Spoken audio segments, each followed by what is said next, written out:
Shelby and Pelt. First novel, in case you think you've never heard or read anything by her, because this is her first book. And she's written before, but just short stories. So this book became like quite the bestseller. It's been on the New York Times, I don't know if it still is on the New York Times, still on the New York Times book review list. Apparently it's been optioned for a film. Even, I don't know, who's gonna play the octopus, I'm not sure, but she really, like, this is one of these success stories that whichever agent takes her on, kind of lucks out with this. And really, like, what makes it so appealing? It's not great literature, it's a good story. And it seems that we humans do enjoy a good old-fashioned morality tale told from the perspective of an animal. And and generally I don't like stories by animals or, told by animals, but there have been, if you think of famous ones, I guess the one that I usually think of first is Animal Farm, which is on a much more serious note, but that was one of the classics. Then there was the book Watership Down, which was told from the point of view of rabbits, right? And then I don't know, another one that was mentioned was called The One and Only Ivan. Has anybody read that one? I don't know what that one is, and I didn't get a chance to look it up. Which animal point of view that one was from? It's a gorilla. Pardon? It's a gorilla. What's a gorilla? Ivan's a gorilla. You read it? Did you read it? Yeah. Oh, was it good? It's sad. They always are. Yeah, The animal perspectives are always sad. it's true. The animal perspective here is a sad one as well. They always That's true. Yeah, yeah. Animal Farm was different because it was what's the word that? Allegory. Right? So communism and the dictatorship and that whole thing. So that wasn't necessarily sad because of the animal. That was just a way of telling the story.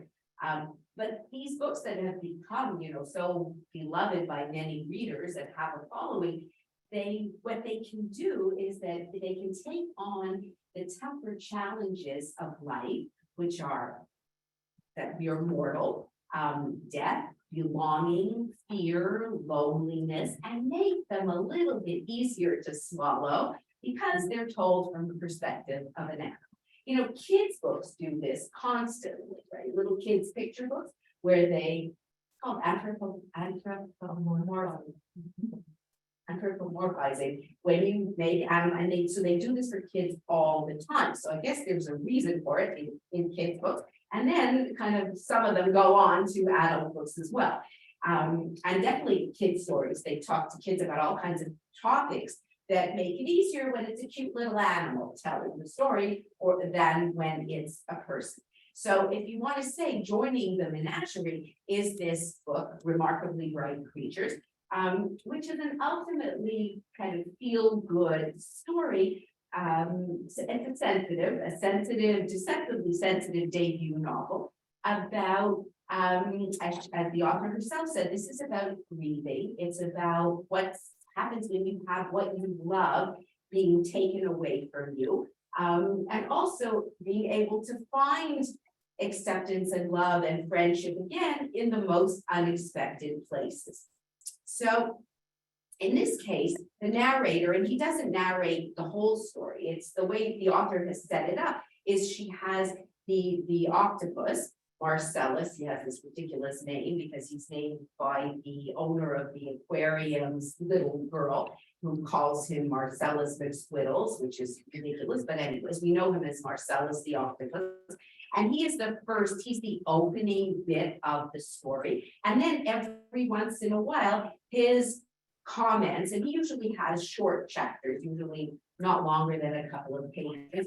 He tells them with his voice, and in between the other characters, the human characters, we get to meet them. So he's the only animal versus the rest of the cast of characters who are human. And who is he? He's a giant Pacific octopus who can not only, in this book, think and feel as humans do, but also he has many other talents. He can pick locks, he can squeeze out of his tank at the aquarium to go on late night snack runs, and he can even serve as the town's secret matchmaker. So how did she start this book, she said, I listened to an interview with her, I think it was from NPR, or one of the interviews I listened to, and she said, like, where did she get this idea? She said it started with a creative writing class that she took in 2016. And she based this, and so then it grew from that story that she wrote for her creative writing class. And the story that she wrote was based on a real life event. I don't know if anybody heard of this, I never did, but that happened in a New Zealand zoo aquarium, the National Aquarium of New Zealand, in 2016, when an octopus living there, whose name was Inky, and he was about the size of a soccer ball, apparently, he managed to escape from the aquarium. And this was real, this really happened. He repeatedly rammed the glass walls of his cage at the aquarium, and then he managed to slip through a small gap at the top of the tank, because I thought when I was reading this, oh, this is like a little bit, you know, you have to suspend belief, this couldn't really happen. But apparently in 2016, at this aquarium, the National Aquarium in New Zealand, this octopus did it. And he slipped through, not only did he manage to slip through the small gap at the top of the tank, but he managed to disappear into the sea by way of a drain pipe, and off he went. So, and that really happened. So she had read about this, the author, as she saw a video. She said, you know, when you go down the rabbit hole of internet octopus videos, if you haven't done this, which I didn't do, she said, you would spend an awful long time looking about what these octopi do. And she said she saw this, and she decided that she was going to tell the story from the animal's perspective. So that was the basis of her story for the creative writing class. And then COVID came along, and she said she was at a time, she stopped her career as a consultant, and she was trying to think of what next to do with her life. And so she took this creative writing class, and then it was 2020 and COVID, and she decided, okay, it's now or never. I have this idea, I can stretch this from a short story or make it into a novel. And apparently, and I didn't really realize this, that octopi, or octopuses, however you say it, are known for their strength, dexterity, and intelligence. They're supposed to be very, very intelligent. Actually, I remember seeing somebody had suggested, I think it was pre-COVID, or that there was a movie, there's a Netflix show called My Octopus Teacher. Anybody seen it? Which was, I remember watching it, and that was really interesting. It was about somebody, he befriends an octopus, and it's he goes down and he goes diving and he becomes friends with this octopus. So apparently, octopi are known for their intelligence and their dexterity. And so this is not, I mean, yeah, the point of view that he's told from an octopus, but that the intelligence part and the dexterity part are not ridiculous. You know, they're not impossible, because I mean, this story was based on a real life incident. And she said she created the octopus particularly with a specific character as a kind of curmudgeonly, snarky, very judgmental character. That's how she wanted to write him. He was the first character she created. And then she added the human, the first human, who is the 70-year-old woman, Tova Solomon, who really is the only human worthy of Marcellus the octopus's friendship. And then this, in the way she sets up the story, is the special powers that Marcellus possessed, so this is fiction, of course, would come to help reunite Tova, the human character, the only one who he becomes friendly with her long lost son. So the story is framed as a mystery, and it's relayed in two storylines that eventually convert.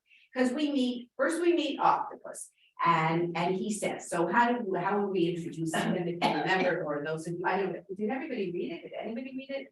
A couple of you read it. So it opens with, from the octopus's point of view, and what's the little chapter is entitled Day 1299 of My Captivity. And he writes, darkness suits me. Each evening I await the click of the overhead lights, leaving only the glow from the main tank. Not perfect, but close enough. Almost darkness, like the middle bottom of the sea. I lived there before I was captured and imprisoned. I cannot remember, yet I can still taste the untamed currents of the cold, open water. Darkness runs through my blood. Who am I, you ask? My name is Marcellus, but most humans do not call me that. Typically, they call me that guy. For example, look at that guy. There he is. You can just see his tentacles behind the rock. I am a giant Pacific octopus. I know this from the plaque on the wall beside my enclosure. I know what you are thinking. Yes, I can read. I can do many things you would not expect. The plaque states other facts: my size, preferred diet, and where I might live were I not prisoner here. It mentions my intellectual prowess and penchant for cleverness, which for some reason seems a surprise to humans. Octopuses are remarkably bright creatures. So there we get the title of the book, Remarkably Bright Creatures. It says, it warns the humans of my camouflage, tells them to take extra care in looking for me in case I have disguised myself to match the sand. The plaque does not state that I named Marcellus, and he says the man Terry who runs this aquarium, his daughter named me. And how should you refer to me, you ask? The octopus is talking to us, the reader. Well, that is up to you. Perhaps you will default to calling me that guy, like the rest of them. I hope not, but I will not hold it against you. You are only human after all. So there's this, like the octopus is the intelligent one, remarkably bright creature, and the humans, not so much. I must advise you that our time together may be brief. So this is also the way she's setting up the story that just, and why. The plaque states one additional piece of information: the average lifespan of a giant Pacific octopus, 4 years. My lifespan, 4 years, which is 1,460 days. So when do we meet him? It's almost 1,300 days. So he says here, I was brought here as a juvenile. I shall die here in this tank. At the very most, 160 days remain until my sentence is complete. So it kind of sets up the time frame of the story, and it's going to go like that. If you have roughly 4 more, that he's got like these 160 days left, which is what, 430 times, like 5, anyways, could be up to 5 and something months. And then we meet the human, and this is Tova Sullivan, and she is a 70-year-old woman, recently widowed, still very much grieving for her husband. And she has taken on a job working in this aquarium in the evenings. And her job, she works as a cleaner. She's responsible for polishing making sure that the glass is clean on all the tanks and that the floors are clean. And we meet her, and she is kind of the human equivalent of Marcellus, the octopus, because she is Swedish. And the author of the book, I don't know if anybody ever looks at who, so there's no epigram, but it just says for Anna. So who's Anna? Turns out that Anna is the author's grandmother. And her grandmother was Swedish, and she says that my grandmother had a certain kind of personality, a very, what you could say, stereotypical stoic Swede. And so Marcellus is kind of like that, and definitely the character of Tova was modeled after the author's grandmother. She's very stoic. She's not one to easily share her feelings and emotions with anybody around her, even her good friends, and we meet a few of her good friends during the story. And there is the mystery. So we meet Tova, and we find out at the beginning that she's recently widowed, and that also she had a son. She had a son who disappeared, drowned, but the conclusion of the investigation was that he had taken his own life. He drowned at sea. He'd gone out at night and borrowed a sailboat, and the sailboat comes back and he's missing. And so there's that terrible, terrible grief of Tova having lost her only son 30 years earlier. But you also get the sense that she has never accepted the idea that her son took his own life. That she thinks that there had to be something more to that story. So it's that grief that she's lived with, that terrible grief of losing a child for 30 years, as well as the recent grief of having lost her husband. So And so we meet Tova. So the mystery is perhaps that how did her son really die? Are we going to find that out? And as we meet her, and the opening chapter is very good because there's a description of how she does her cleaning. And she's very serious about her cleaning. She didn't like the cleaning products, for example, that the aquarium provided with her. She brings her own vinegar and lemon oil, and she keeps them in the trunk of her car. And she doesn't care. She's for her own money. She turns out she's not doing this job for the money.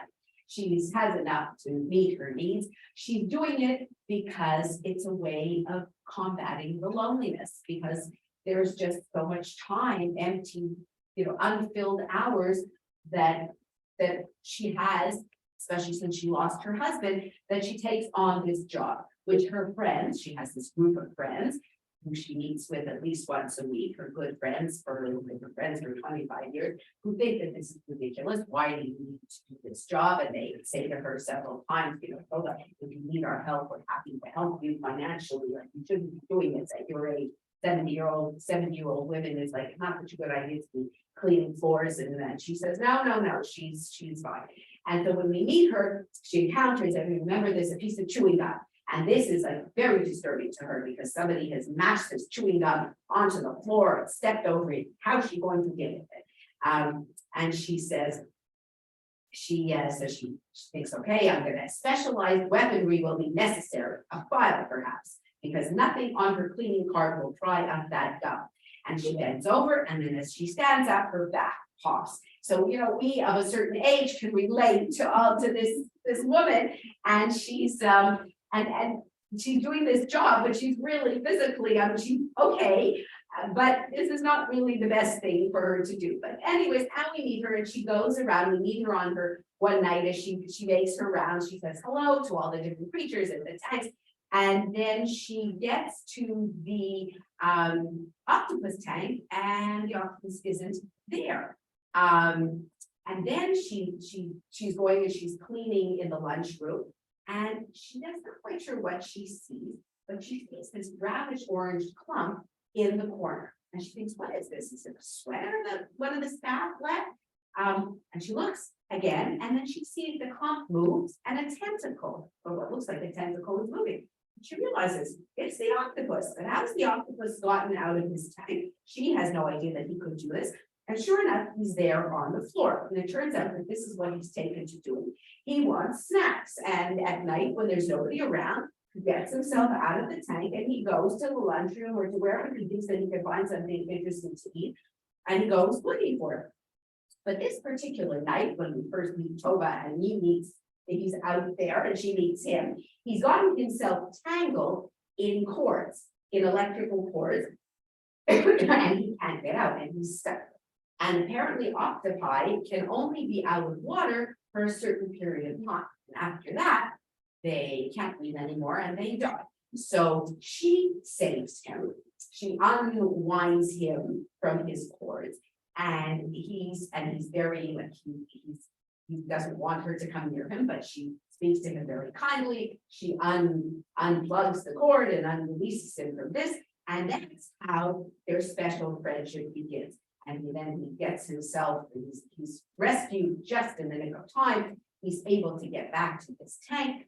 He finally manages to make it into his tank, and back he goes. So the friendship now has been sealed because she has rescued him. And then she finishes her shift, and she goes home. But before she goes home, she goes and she sits on the dock, and she looks out. And it turns out that she does this most nights. She sits and she thinks on her usual bench out on the pier. And she's just thinking. And what does she think about every night? Every night she sits there, she imagines her son, her lost son, underneath the surface, and she sits there for a while, and then she goes home. So this is like we've met the two main characters.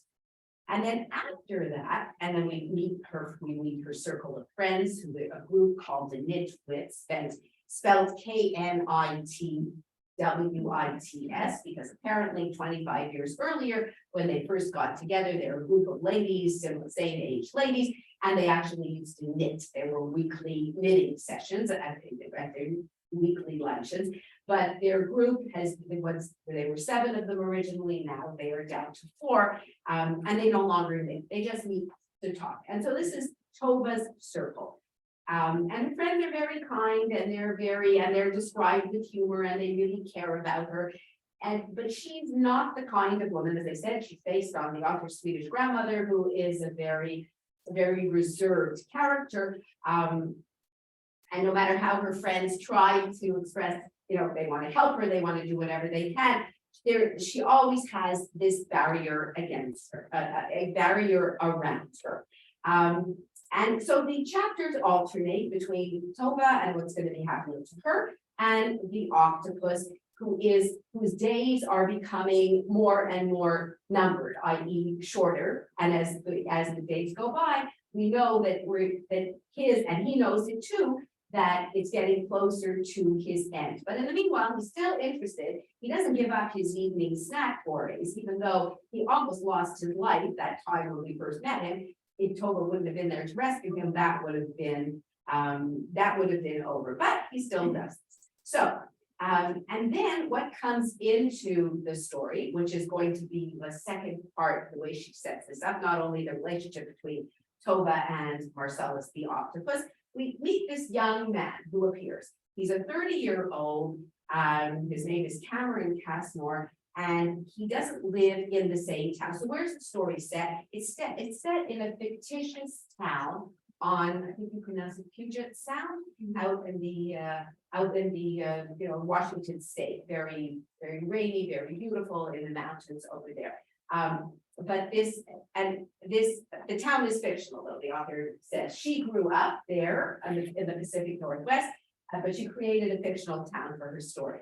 And so then the third main character is introduced, and he's this 30-year-old young man who, it turns out, he's the kind of guy who just can't seem to get his act together. He's very intelligent, he's very bright, but he's always kind of cursing whatever he does. He's not able to hold down a job. He plays in some heavy metal rock band, and he works as a contractor, or at least he should be working as a contractor. It turns out that his mother, he doesn't know who his father was, and his mother has abandoned him at the age of 9. He was raised by his mother's sister, his Aunt Jean, from the time that he was 9 years old. And Aunt Jean loved him very much and tried her best to raise him. But somehow this young guy just isn't able to get his life together, as one would say. But why is he introduced here? So, we, the reader, know that there's got to be some kind of a connection between Tova Sullivan and this young man. The young man doesn't live in the fictional town that the aquarium and the rest of the story is set. He lives a couple of hours away, and we're introduced to him and his Aunt Jean. His Aunt Jean lives in a mobile home, in a mobile park. And so these are going to be the main characters of the story. And so it's framed as a mystery in what really did happen to Eric, Tova's son, as well as why is this young 30-year-old Cameron guy introduced into the story? What happened to his mother? Because he's also looking for his mother. He wants to find out. He's never forgiven her for having abandoned him at age 9. And as much as he loves him, and he's still always longing for a mother and feeling like life has dealt him a very bum hand in the fact that he has no parents. And so eventually we know that the two storylines are going to converge. So the Tova, our 70-year-old, very, I'd say curmudgeonly, but very reserved Swedish widow. She is very much, she likes things just so. She loves cleaning, and the author of the book said what she remembers of her grandmother was that she too, after she had been widowed, but when the author's grandfather passed away, the grandmother took to cleaning. She'd always cleaned, but cleaning became a new thing for her. Cleaning and ironing the linens and anything that she could possibly iron. And the author remembers thinking as a young child, why did she keep doing this? Like, why is she keeping cleaning and ironing? And what kind of a life is this? Could she really be happy? And put her into this story. But so this is our Tova character, as opposed to this Cameron, this 30-year-old young man who is a mess, who can't get anything together, the opposite of Tova. And for Tova, this staying busy is her key to coping and to a content life and a quiet mind. Because it's the only way that sometimes she can get a brief respite after all these years spent obsessing over what happened to her 18-year-old son. And she's never accepted the fact that her son, that it was a suicide. She's never been able, she thinks it just innately that that's not really what happened. And then you have our down on the left, or down on his left, Cameron, this 30-year-old garage rocker and odd jobber whose deadbeat mother had left him with his aunt in a California trailer park when he was 9 and never returned. And so after many failed relationships, this young man decides, because he's trying to find, if he can't find his mother, at least he's going to try his father. And he has an idea of who he thinks his long lost father might be. And he's headed up to the town where Tova and Marcellus the octopus live, because he thinks that his father is a certain very well-off real estate entrepreneur who lives in this town, this fictional town of Sowell Bay. And so Cameron, he finds himself a camper, he buys it, a second-hand or third-hand or 20th-hand camper, and he makes his way up north to this town of Sowell Bay on a whim to search for his long-lost father and maybe shake him down for some long overdue child support, if he really turns out to be his father. So astute readers, which I'm not usually, might catch a whiff of where this is going, like what's going to be the connection between the two. I guess it's not rocket science to figure out that it's going to be, we know it's going to be connected somehow, it has to be, but how? So if you put this bit of plot aside, you're free to focus on some of the book's more compelling elements, which I think are mainly its characters. Because you have the characters. So you have, well, the octopus is this one character, and he's this feisty, curmudgeonly voice that's there, not a human character, but he's the animal kingdom voice or the aquatic kingdom voice. You have Tova, who is our very, as I said, very organized, very clean, very not letting people come close to her, 70-year-old woman who's trying to deal with grief, with the long grief and with the more recent grief of having lost her husband.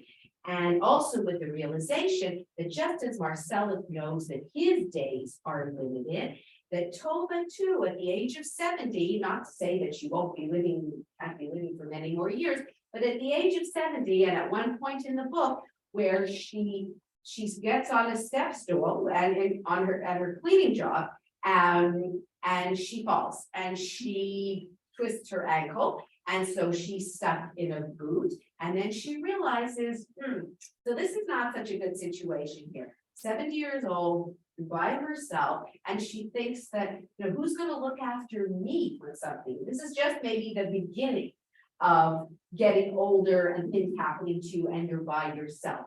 So we also find out she has a brother, Tova, who at the beginning of the story, she receives a call from a very fancy retirement home that her brother, she has one brother, we find out her brother Lars, to put Swedish names, has passed away, and Tova is listed as the only relative, the only contact, and Lars has left a box of his belongings, and would Tova be interested in driving? It's a 2-hour drive to this retirement place where her brother has been living, and come and pick up his things.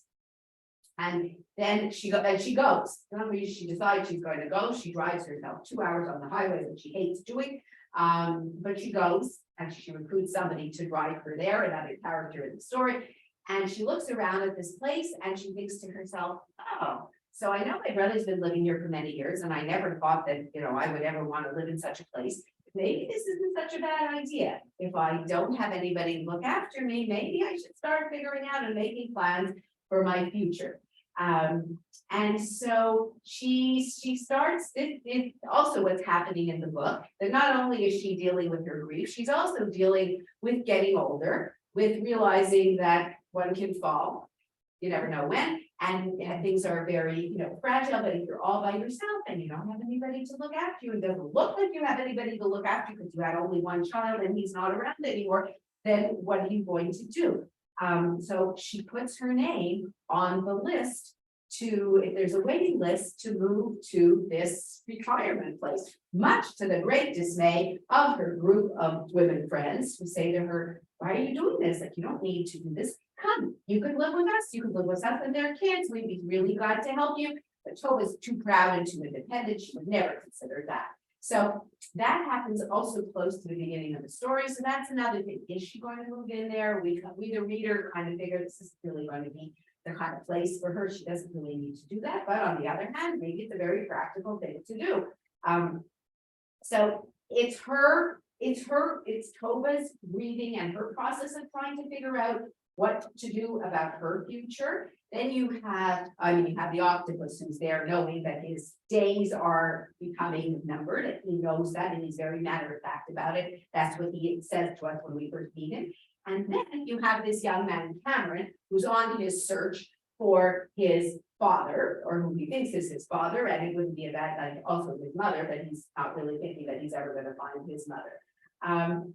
And his bumbling efforts, because this Cameron I found, I don't know those who read it, he to me was the least appealing of the character. He just, I don't know, but I guess he's meant to be not an appealing character. He just seems so, I don't know, so lost, and maybe you feel like shaking him up and saying, you're a smart young man. Like, why can't you just get your act together and stay with these contractor jobs? You could do very well for yourself and make a very good living, but instead you keep quitting these jobs and you have, although, I don't know, then I was thinking, well, his mother, because it sounds like from what he knows about his mother, that his mother was a drug addict.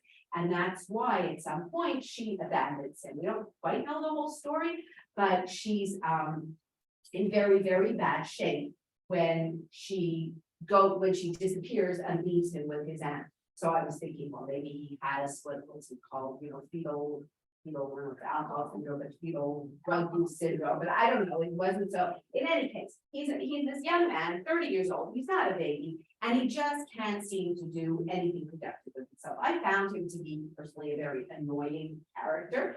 Again, maybe that was the point of it. He was meant to be an annoying character. But he's there until we read through the story to figure out what's the connection between Tova and this. Is there a connection? And if so, what is it between our 70-year-old Tova and this young man who the author has stuck in there on his way to the town of Sowell Bay, where Tova and Marcellus the octopus live? But one of the more memorable parts of the book, which I didn't think so much, well, Cameron character, as I said, I found him quite an annoying young man, but again, maybe that's what he was meant to be, that he finally has a reunion with the man who he thinks is his father. He has this burgeoning romance with this young woman who he meets, a surf shop owner there in this town of Sowell Bay. His previous girlfriend has kicked him out of the apartment because when she finds out that he's quit or that he's been fired from his most recent job, and he just means that he just can't figure out how to behave as an adult. He's a 30-year-old man and he just isn't acting like one. How does he meet Tova? How does the author make it work? That when Tova breaks her ankle and she has to be off work, they need a replacement for her at the aquarium. And this is when young Cameron happens to roll into town. He needs to make a little bit of money because he doesn't have any money. And he sees that there's an ad, they're looking for help at the aquarium. And he is hired to be Tova's replacement. So she comes in to train him, and that's where the two first meet. And an interesting kind of connection develops between the two. So I think one of the things that makes the book memorable and tender, because it really is it's a feel-good kind of story, is Van Pelt, Shelby Van Pelt, the author's depiction of Tova, the character of Tova, this stoic Swedish woman, and her insistence on aging the way a responsible person should. As in contrast with this young Cameron, who is somehow seems to have an insistence in not growing up and behaving as a responsible 30-year-old should. In a way, a little bit similar characters. I mean, not quite the same, but if you remember, if anybody read Elizabeth Strout's Olive Kitteridge, do you remember Olive Kitteridge? Anyway, she was this Elizabeth Strout, whose books, a number of books we did, but Olive Kitteridge, I mean, she's much more curmudgeonly and like in described in more detail in Elizabeth Strout's book. But one of these, she's a very straight shooting woman as well, and there reminded me a little bit of Olive Kitteridge. But as with Olive Kitteridge, Tova will not have anyone fussing over her. So when there's this store owner of the local grocery store there in Sowell Bay, his name is Ethan, and he's this originally Scottish fellow, jolly old Ethan. He's come from Scotland, came from Scotland many years ago and has made his way across the country. And he owns the Shopway grocery store. He's also kind of the town yenta. And he's taken a fancy. He's been sweet on our Tova for a while. She's not interested in him at all. And he becomes part of the plot. So while Tova is set on getting herself organized to move to, because that's when she makes up her mind to do something. So this idea of moving into this retirement village where her brother had been living seems to her to be just the only realistic and sensible thing for a woman of her age to do it. She has the means to do it. So she decides she's going to start getting rid of her belongings. She's going to sell the beautiful house that she lives in that her father, her Swedish father, had built. And she's going to, and she puts herself on the waiting list for this retirement community, despite everyone around her's objections, everyone being her group of close friends, who don't understand why she has to do it. And she says to her friends at one point, I'm not like you and Marianne and Barbara, she says to this group of women in a particularly moving scene. I don't have children who will come to stay with me when I've had a fall. I don't have grandchildren who will stop over to unclog my drain or make sure I'm taking my pills. And I won't put that burden on my friends and neighbors. And as I said, she writes in her acknowledgement at the back of the book, the author, that Tova is based loosely on her grandmother, her grandma Anna, and her affection for this unruffled and stoic Swede, as she described her grandmother, it seems to shine through on every page of the story. And then, of course, there's our mischievous Marcellus, the giant Pacific octopus, who the author uses to tie the book's threads together while throwing in a few octopus facts for good measure. And for example, on day 1349 of his captivity, because that's how Marcellus's little chapters are entitled, the day of his captivity, so we know this is the countdown. For example, he shares a sentiment that even the most curmudgeonly of humans can rally behind. He says, as a general rule, I like holes. A hole at the top of my tank gives me freedom, but I do not like the hole in that woman's heart, referring to Tova. She has only one, not three, like me. Apparently, octopuses have 3 hearts. Tova's heart. And I think I will do whatever I can to help her fill the hole in the heart. So here you have this feel good. The octopus is going to help Tova, because even though she wouldn't let people help her, you never know. Well, she doesn't know that the octopus is going to help her, but here's a way that something can help Tova. So you could describe the book as corny, some reviewers did, or far-fetched, as others did. I mean, that's far-fetched. Anytime an animal has a human voice, you could say it's far-fetched. But you could also say, depending on your feel for the story, is that this is the way the author has chosen to tell the story. Many other writers use animals to tell their story for whatever purposes they feel that the story could be better told by or enhanced by an animal voice. After all, octopuses can adapt to their environment by changing the color and texture of their skin. I mean, that's an octopus fact. They can open jars and fit inside beer bottles, which apparently is a fact as well.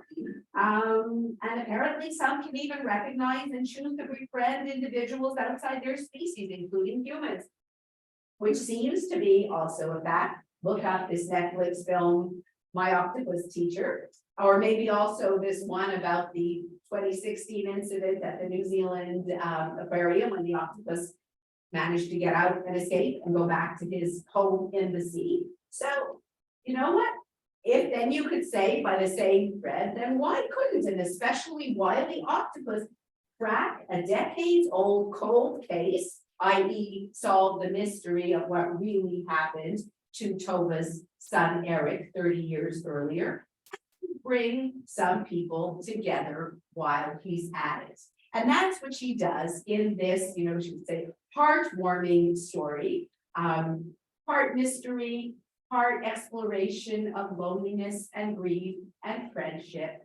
And in the end, and it has a very nice, happy ending. And she said, interestingly, the author said in an interview that that generally what she's written before, which were short stories, were much darker. That she never wrote anything like this light with such a happy ending in her previous writing. She said, my favorite books are the kind of books that deal with heavy stuff, but are also funny. So consciously or not, when I set out to write this book, to change my short story that I had written for the creative writing class in 2016 into a novel, I wanted to write that kind of book. Because for me, or for the character of Tova, friendship and grief are interwoven. The grief that she felt for her husband was a very straightforward type of grief that most people will go through in their life. Anyone who is married or anyone who loses someone, if you live long enough, that's unfortunately, or the way things are, part of life. But the other grief that she has, which is really this losing the son, that is a very terrible kind of grief.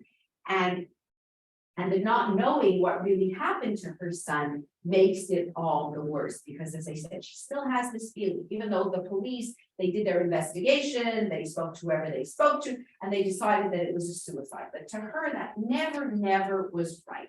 And she never had any closure when it came to that. And she can't move on from it. 30 years later, she still can't move on because she doesn't feel like she knows what happened.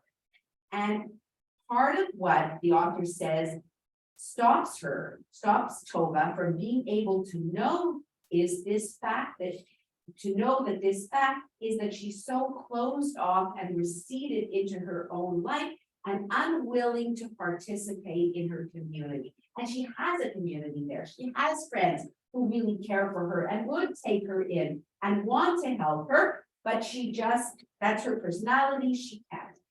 And then when information starts to come out and the circumstances start to change a little bit and Cameron appears on the scene, and when she's able, this is again the author describing her own book, when Tova opens herself up to new experiences of meeting new people and being a little bit more of a participant in her social circle, she is rewarded with some additional facts that in the end can get her some closure. And then she was asked in this interview, you wrote this book during the pandemic. How did it affect your writing? How do you think it affected your writing?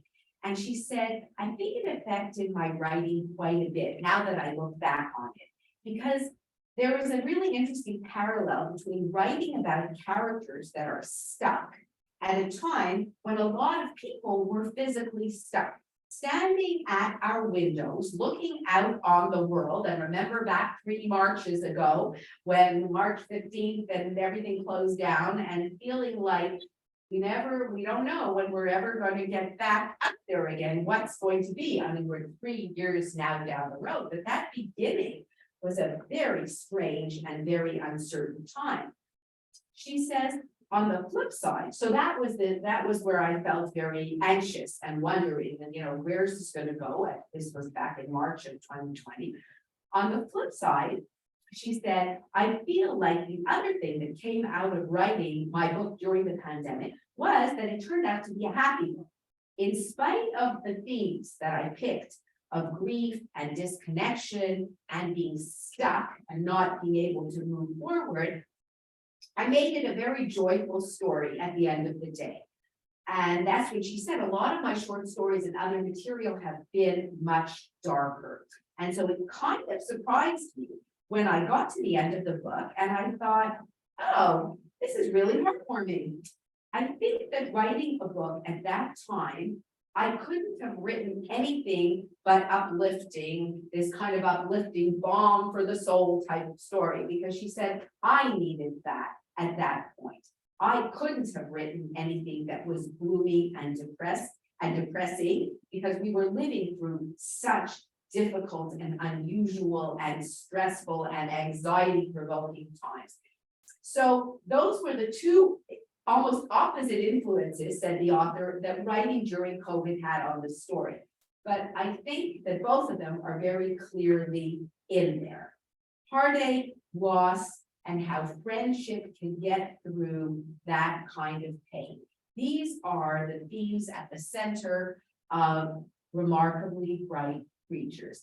And by the end of the book, so at the beginning you have, where does the title come from? The beginning is when Marcellus the octopus said, that human beings, that people look at me and say, oh yeah, like they're remarkably bright creatures. But by the end of the book, it's Marcellus the octopus saying, before the ending, when he will give away the ending for those of you who haven't read it, but kind of admits that, despite everything, I must admit that there are some remarkably bright creatures in the human, among humans as well. And he ends his last chapter as he says, humans, for the most part, you are dull and blundering, but occasionally you can be remarkably bright creatures. And then that's the end. That's the last thing that he says. Again, that's not quite the end of the book. The end of the book is what we have. We find out what happens to the human characters as well. And as I say, it's a nice feel-good ending to the story. So this is the book, not anything like sophisticated literature, but a feel-good story with themes that I think many of us can relate to, especially women of a certain age dealing with certain things, and a little bit of the octopus, which, as I say, generally I'm not so partial to stories told by animals or from the perspective of animals, but he was just a funny little voice there, and he didn't take over the story or make it sound too, in my mind, like strange, but I think it works very well. Those of you who read it, like, any comments, yeah. I was honestly, when I was reading it, the category I might put it in is magical realism. Magical realism, yeah. Yeah, magical realism, because you have to suspend belief in certain places. There are just too many coincidences for it to be real. Yeah. But I love Marcellus. Yeah, He was funny. Like he was funny. He talked about, like, they kept feeding him herring, and he's like, it's just him rolling his eyes. I don't know how many eyes he has. like, Yeah. I'm gonna go into the tank of that animal. I want better food. Yeah. I can't steal too many because you're gonna get suspicious. Yeah. A real personality. That's very, very lovable. Yeah. And I think that helped to soften the belief aspect. Yeah. And even as he knew that he knew that his days were numbered, Okay, that's a fact. Octopi live a certain number of days, and I'm reaching the end of this, but in the meanwhile, I'm gonna enjoy myself. Well, what can I enjoy? It's my food. You know, what's left was at a certain point, and you're not caring already, let I'm going to find other stuff. And he takes the chance, because every time he gets out of this tank, he's taking a really big risk. Because he knows that he's on borrowed time, that he has, 18 minutes or whatever he has, or otherwise he faces the consequences with a capital C, i.e. that he's not gonna make it back and he's gonna die, because he's not able to breathe after a certain amount of time, but still, the temptation of good food, and not only herring, is very, very strong. And for a remarkably bright creature like him, you think, oh, no, this isn't it. But then the fact that she says that she based this story on this octopus who got out of the tank in this aquarium in New Zealand and did it and got itself into a drain pipe apparently and out to the sea, and that wasn't made up. So yeah, we have to spend, Marcella's voice, of course, he's not human, but the fact that octopuses can do this stuff, apparently they can. And they are very agile, and they're able to camouflage themselves and do all kinds of stuff. The coincidences in the story, yeah, and she sets it up like that. So okay, maybe that's the part that you have the more suspend belief, because the Marcella's voice, he has it is already. He's an octopus talking to us. So yeah. Anybody else? Yeah, I just love the idea that she thought of having an octopus talk, a speaking word.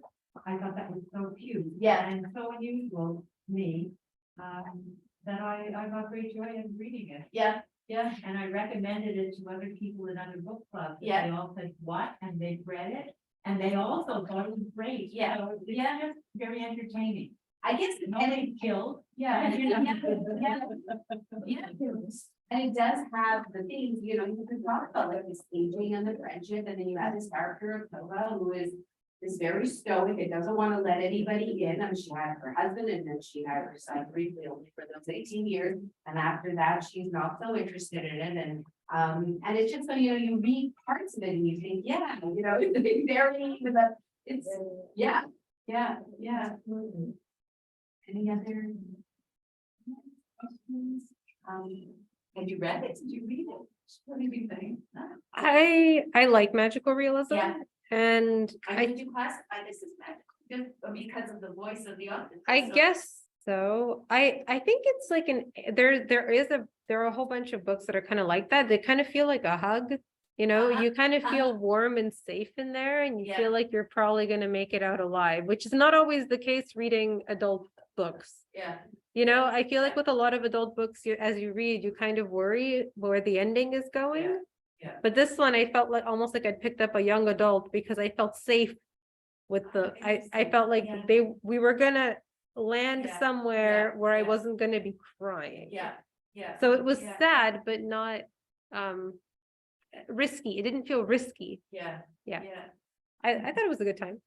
It was a good read and interesting, because I wondered, had she not been writing it during COVID, would she have made it different? Would the end, I don't know, because she said, I felt like during that time, I had to do something to make it light. I couldn't have it dark and depressing because we were living through difficult times and, not knowing what was going to be in the beginning, the COVID was terrible, the vaccine, and so many people were dying, like it was just at the end of that. So she made a happy ending, so that at least we had something to feel good about. I don't know. Yeah. So you're right. It had this feeling of Safety, like there's a safety net. that it was going to be okay. But also because it's a debut, like where do you go from here? You have to go someplace else, because you're not going to write another book with an octopus, right? Like, because Marcellus is, he's lived his days, so we can have a sequel to, I don't know.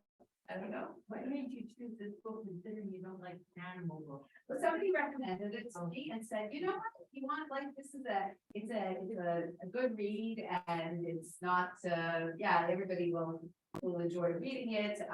Not difficult, and I said, okay, give it a try. I should be more open-minded about not necessarily, saying no to animal stories. What was the one with the dog recently? I had read it, I just wanted to read it, I can't remember. It's so good. Is it A Dog's Purpose? Is that it? I wish if it's not my family author. I just brought it back. It's not A Dog's Purpose? No, no. Cause I should, maybe we could, and now that I, started along down the road of, is it The Listener? Which one? Listener, The Listener, The Listener? Yeah. Listener, I don't know. Is that, I don't know.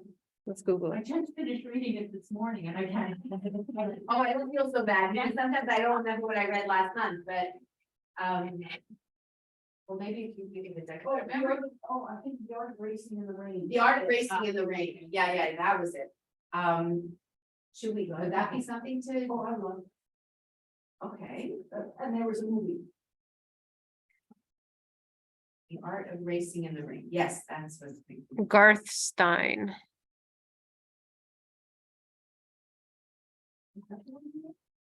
No.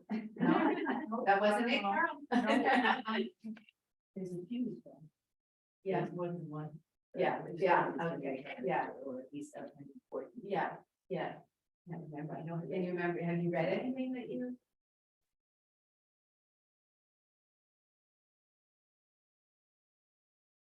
And the gorilla one, what did you? Oh, Ivan. Ivan, yeah. the one Ivan, that- yeah, but it's not, I don't think it's an adult book. It's a middle grade. It's like Oh, a chapter book. Yeah. Easy word.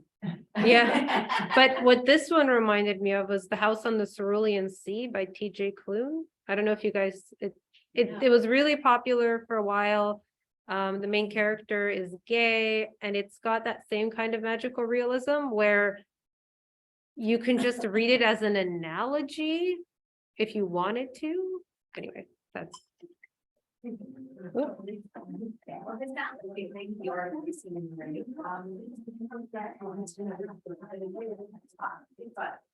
the dog version that I think.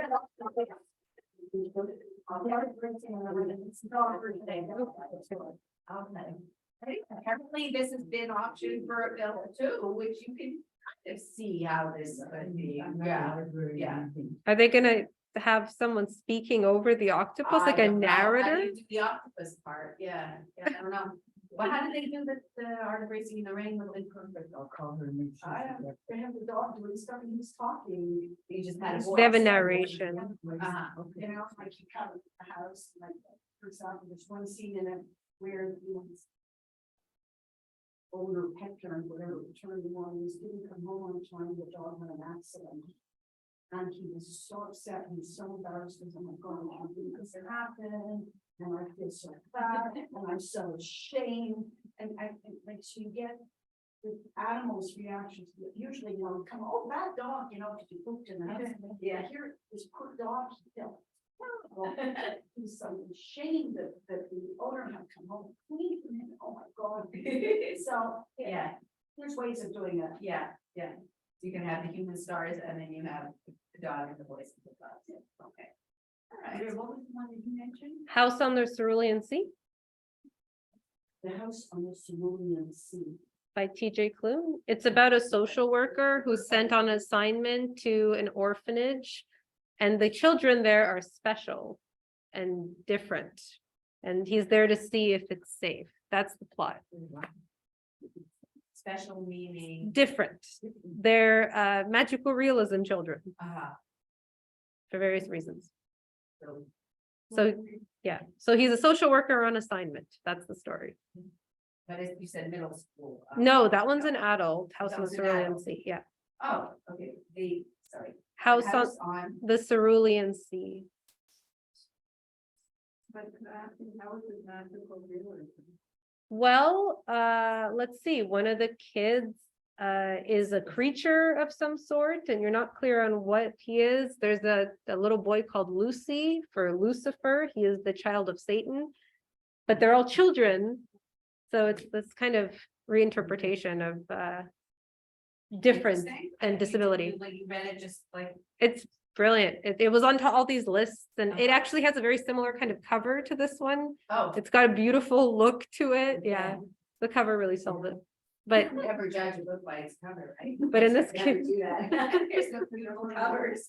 Huh? Was it ever a movie? no, Sounds like these are doing good movies. maybe I wonder Netflix.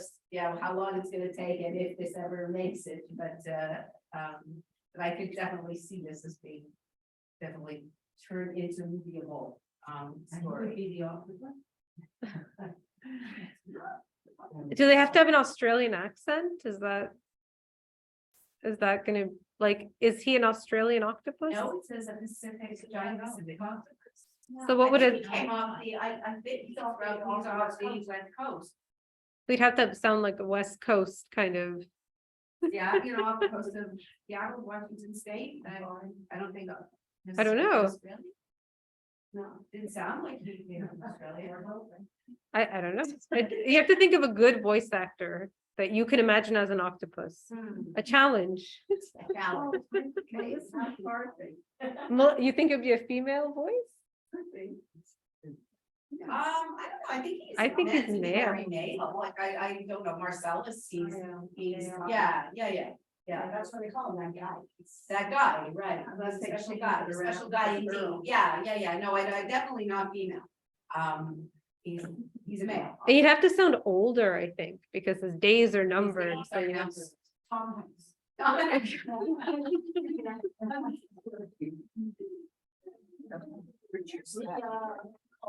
Yes, I did. Yeah, I saw that called yeah. Tom Hanks in the role, and he's in everything, it's called Otto. Yeah. And Tom Hanks is someplace younger version of him. It's right there. Yeah. It was excellent.